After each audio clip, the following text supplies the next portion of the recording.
근데 제 개인적인 생각에는 여기 임신부도 들어가 있는 생각해요. 맞아요. 여기 빠져 있더라고요.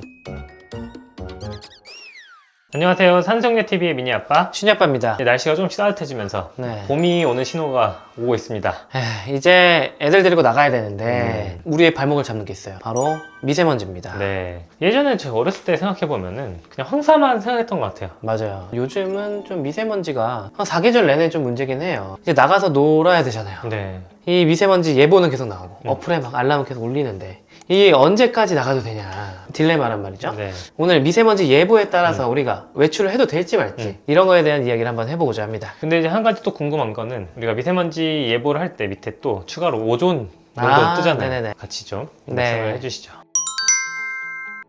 일단 미세먼지가 뭔지 알아보고 시작을 하면 좋을 것 같습니다. 미세먼지는 그 이름 자체로 뜻이 나와 있어요.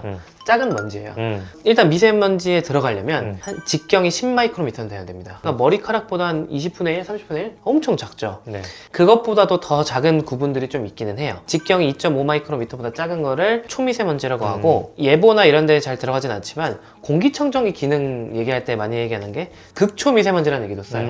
그거는 직경이 1마이크로미터 미만인 애들을 극초미세먼지라고 하는데 이제 극초미세먼지는 너무 작은 거고 우리가 주로 얘기하는 거는 그냥 미세먼지랑 초미세먼지입니다. 네. 근데 그 중에서 초미세먼지가 좀 중요한 게 이 10마이크로미터 정도 되는 애들은 코털이나 이제 이런 우리 몸에 호흡기의 면역체가 좀 걸러줄 수 있어요. 근데 2.5마이크로미터보다 작은 초미세먼지는 우리 코털에도 안 걸리고 우리 몸에 직접 흡수가 될 수도 있어요. 그래서 여러 가지 건강의 문제를 더 잘 일으킬 수 있기 때문에 네. 초미세먼지를 우리가 조금 주의해서 봐야 됩니다. 네. 근데 이제 미세먼지 같은 경우는 그 자체로도 이제 목이 칼칼하기도 하고 뭐 콧물이 나기도 하고 기침도 나고 하지만 기저질환이 있으신 분들 특히 맞아요. 호흡기 쪽 천식이나 어떤 폐 질환 있는 분들한테는 이제 굉장히 안 좋은 영향을 미칠 수 있잖아요. 그리고 미세먼지 많은 날 외출하면 피부, 막 얼굴 이런 데나 눈도 따갑거든요. 맞아요. 까끌까끌거려요. 네.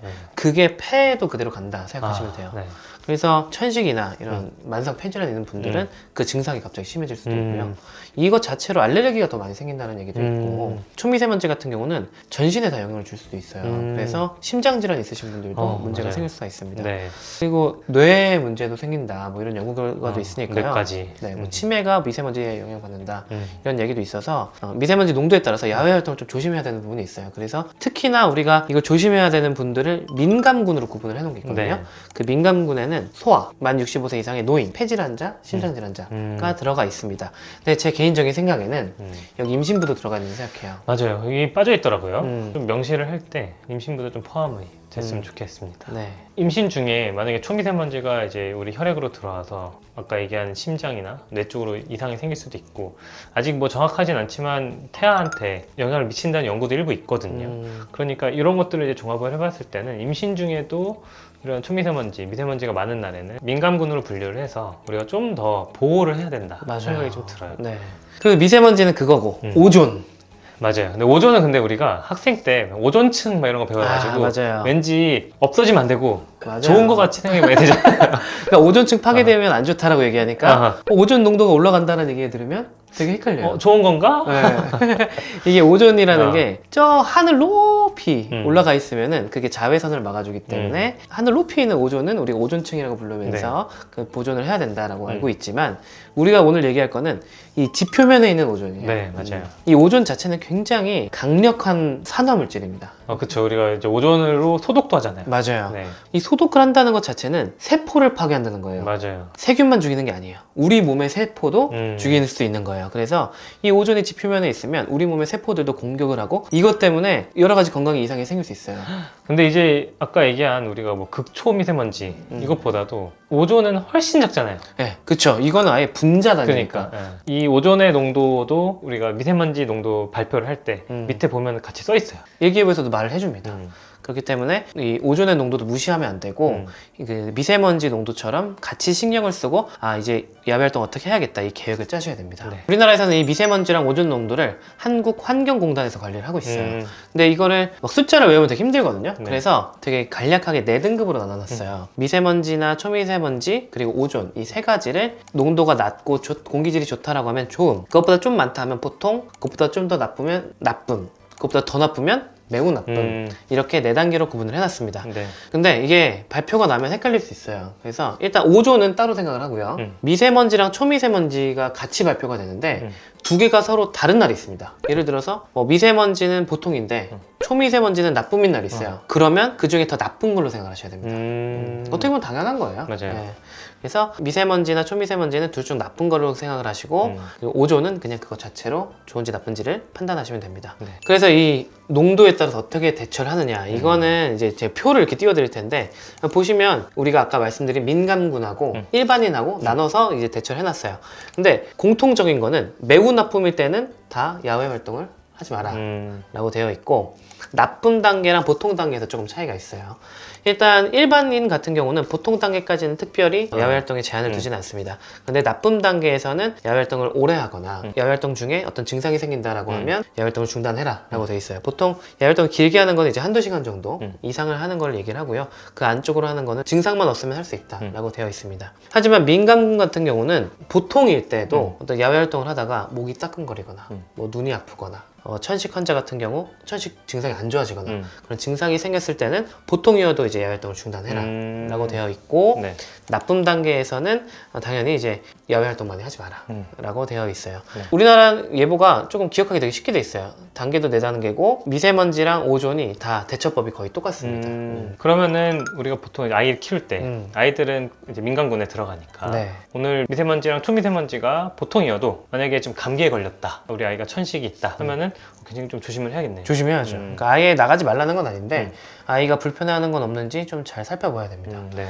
근데 이게 요즘은 보통 단계도 흔치가 않아요. 나쁨 단계인 게 거의 기본이기 때문에 맞아요. 참 야외 활동하기가 좀 힘드네요. 네. 근데 이제 이 나쁨 단계 이상의 공기질이 얼마나 안 좋은 거냐면 우리가 자동차 터널 있잖아요. 네. 그 안에 미세먼지 농도가 보통 이 나쁨 단계에 해당하는 수준이거든요.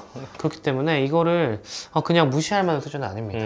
그럼 보통 미세먼지 확인 뭐로 하세요? 미세먼지 확인 어플도 여러 가지고 조금 어플마다 기준이 조금씩 다르긴 맞아요. 하거든요. 아니면 뉴스 보시면은 뉴스에 그 일기예보 나올 때 미세먼지나 오존도 말해주거든요. 그래서 그거 들으셔도 되고요. 그래서 이제 미세먼지 많은 날 대처를 하려면 뭐 야외 활동을 제한하는 것뿐만이 아니라 미리 알고 대비를 해야 되잖아요. 실제로 어쩔 수 없이 외출을 할 수도 있으니까 외출하고 와서도 어떤 대처를 해야 돼서 네. 그 방법에 대해서도 좀 간단하게 말씀을 드릴게요. 그래서 일단은 아까 말씀드린 여러 가지 방법으로 미세먼지나 오존 농도를 확인을 미리 하시는 게 좋고요. 미세먼지가 나쁨 이상의 농도가 높은 날이다 라고 하면 마스크를 웬만하면 쓰시는 게 도움이 될 수 있습니다. 네. KF80 이상, 네, 그렇죠. 황사 마스크가 이제 미세먼지를 우리가 마시는데 많이 막아줄 수 있고요. 모자를 쓰는 것도 도움이 된다고 해요. 왜냐하면 이 머리에 미세먼지가 많이 묻고 그게 집에 들어오면 그게 또 그렇어요. 집에 날릴 수가 있어가지고 모자를 쓰시는 것도 도움이 된다고 합니다. 그러네. 그리고 외출하고 집에 들어와서 바로 머리 감고 세수하고 씻어서 몸에 묻은 미세먼지를 씻어내고 옷에 묻은 것도 잘 털어야겠죠. 네. 그리고 아까 이제 미세먼지 크기 정도면은 우리가 코 점막이나 코털에 이런 데만 좀 걸린다고 하니까 식염수로 코 세척하는 것도 도움이 될 것 같네요. 제가 감기 진짜 별로 안 걸리는데 그 건강관리 비법 중에 하나가 코 세척이거든요. 그래서 이거에 대해서도 나중에 한번 설명을 드릴게요. 네. 근데 이제 항상 고민이 미세먼지 많은 날 이제 환기를 어떻게 하지? 그렇다고 환기 안 할 수도 없고. 미세먼지 농도가 높은 날은 환기를 안 하는 게 좋습니다. 근데 환기를 안 하다 보면 거대 먼지들이 더 많아지고 집안에서도 이제 미세먼지가 많이 발생을 할 수 네. 있고요. 이 최소한의 환기는 해라라고 해요. 그러니까 뭐 한두 시간에 한 번씩 최소한의 환기는 해라. 대신 그 나머지 시간은 꽁꽁 닫고 이제 우풍 드는 집 있잖아요. 그런 데는 좀 창틀을 잘 막으라고 합니다. 그래서 빨래를 하더라도 실내 건조하고 그러겠네. 네. 그리고 공기청정기 잘 돌리고 그리고 요즘 아파트들 중에는 이 공조 시스템이 필터 달린 게 있는 데가 있어요. 그래서 그런 공조 시스템이 있는 데는 환기를 계속 시키는 건 도움이 될 겁니다. 네. 그리고 청소할 때는 청소기보다는 물걸레로 맞아요. 하는 게 더 좋다고 되어 있습니다. 네, 먼지도 안 날리고 물걸레 청소가 미세먼지를 싹 흡수하기 때문에 물걸레 청소가 더 좋습니다. 네. 근데 이제 우리 애들을 어린이집이나 유치원, 학교 이런 데 보낼 때도 항상 걱정이 되죠. 기관에 보내고 나면은 어떻게 지내는지 사실 우리가 다 볼 수는 없잖아요. 맞아요. 네. 예, 그래도 한국환경공단에서 관리를 좀 하긴 하거든요. 그러니까 기관별로 미세먼지가 높을 때 어떻게 대처를 해라라는 거를 이렇게 단계별로 안내를 하고 있어요. 근데 기관의 담당자분들께서 이런 걸 좀 잘 인지하시고 대처를 좀 해주시는 게 아이들이 건강하게 생각도 지내는데 도움이 될 것 같습니다. 저희 슌이 가는 어린이집 보면은 문 안쪽에 오늘 미세먼지 농도가 어떻다 이런 걸 써놓긴 하셨더라고요. 근데 혹시 이런 정보에 대해서 더 잘 알고 싶으시다, 관심 있으시다 하시는 분들은 한국환경공단에서 운영하는 에어코리아라는 홈페이지가 있습니다. 이건 제가 더보기란에 이렇게 남겨놓을게요. 여기서 이제 주로 우리나라의 공기질을 관리를 하고 있기 때문에 여기에 있는 대처법들을 다운받아서 확인을 해보시면 아 이렇게 하면 되겠구나 라는 거 잘 아실 거고, 아는 것보다 중요한 거는 꼭 기관에서 실천을 해주시는 게 좋을 것 같습니다. 네. 그리고 미세먼지 대처법에 대해서는 사실 저희가 1년 전에 올려드린 영상이 또 있어요. 맞아요. 근데 이거는 주로 이제 실내에서 어떻게 관리를 하느냐 이런 거를 말씀을 드렸는데, 그 영상 보시면 오늘 영상 이해하시는 데 조금 더 도움이 될 것 같습니다. 네. 아까 이제 미세먼지 확인하는 어플 얘기를 하면서 제가 이제 2가지 어플을 쓰는데 2개가 기준이 달라요. 맞아요. 그래서 어떤 날은 하나는 초록색이고 하나는 빨간색인 날도 있어요. 맞- 기준이 이게 WHO 기준이랑 또 우리나라 기준이랑 또 다르고 나라마다 이제 기준이 다르다 보니까 좀 헷갈리는 것 같아요. 이게 정말 나라랑 기관마다 다 달라요. 근데 우리나라가 조금 깐깐하지 않은 게 아니냐 뭐 이런 좀 평가를 하는 분들도 계시더라고요. 왜냐면 더 깐깐한 데랑 비교를 하면 그렇게 보이니까요. 근데 이게 나라마다 측정법이 조금씩 다르고요. 제 개인적인 생각에는 미세먼지 농도가 위험하다 아니다를 발표하는 게 꼭 국민의 건강만 고려를 할 수 있는 게 아니고 어떤 사회 경제학적인 게 얽혀 있는 것 같아요. 나라 입장에서도 고민이 많겠어요. 근데 뭐 저희가 그런 것까지 어떻게 할 수는 없으니까요. 그래서 저는 개인적으로 어떻게 하냐면 우리나라 기준으로 보통인 날도 확실히 조금 조심을 하는 편이에요. 나라에서는 이렇게 안내하고 권고하는 것밖에 해줄 수가 없고 우리 몸 우리가 지켜야 되니까요. 미세먼지 농도가 웬만큼 좀 높은 것 같다라고 하면 모두가 스스로 좀 개인 방역처럼 잘 조심하시면서 생활하면 건강을 지킬 수 있지 않을까 생각이 듭니다. 네. 오늘도 저희 영상을 시청해주셔서 감사합니다. 감사합니다.